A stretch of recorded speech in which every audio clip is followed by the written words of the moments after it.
Hello, good day mga kabukalbo. So, alam niyo na ba yung chismis ngayon? Diyos ko, sa showbiz, alam niyo na ba yung hiwalayan? Oh my God, mga kabukalbo, kinakabahan ako. Doon nalulungkot ako dahil, di ba, 11 years, mag-11 years, napakatibay na nun, pero nag-iwalay pa rin. Kayo ba? Kinabahan na job. Ano kasi mga kabukalbo, ako, paano na lang ako, wala pa akong jowa, di ba?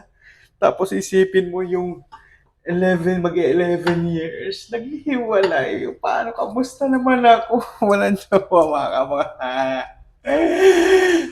Good luck, mga kabukal. Ibig sabihin nun, walang forever.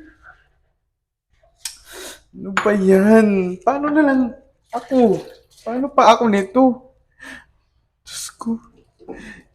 Di ba, kung iisipin mo mga kabukal, no, napaka-perfect na ng relasyon nila. Di ba, maganda at gwapo. Tapos, 11 years sila, naghiwalay para. Naghiwalay pa.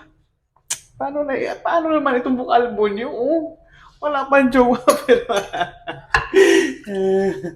ito naman kasing ito may lumandi kasi. Ikaw, wag kang ikaw kasing, hoy, ikaw nang aagaw ha. Ito kasi siya eh.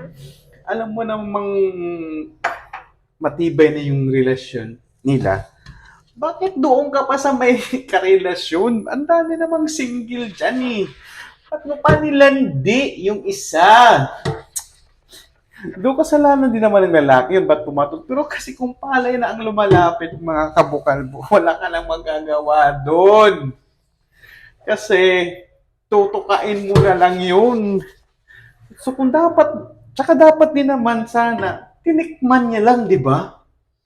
Para hindi nahantong sa hiwalayan. Ganun na lang sana eh. Tinikman mo na lang, tikim lang. Walang commitment. Ganan! So free taste. Ito naman di ba? Kinakabahan ako mga kalbo. Anong gagawin ko dito? Wala pa nga ako jowa. Tapos, ganyan na nangyayari. Oh my God.